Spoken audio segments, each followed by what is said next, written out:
Кандидатот на ДПМН е Зоран Илиевски, кој беше приморан да влезе во оваа градоначалничка трка.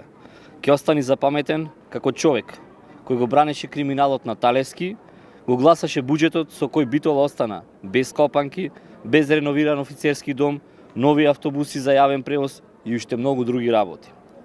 За време на своето директорување во водовод, цената ја поскапи за цели 100%, меѓутоа не заборави да си го вработи својот брат. Освен него, си ја згрижи целата своја фамилија, меѓу кој и својот син, вработен без јавен оглас. Во овие 12 години покажавте и докажавте дека ниту вие до Битола, ниту до битолчани. Единствено што ве интересира е личниот профит и богатење. Можеби на парламентарните избори ја добивте пораката, меѓутоа на овие избори и ќе ја разберете. За вас повеќе местото во политиката нема.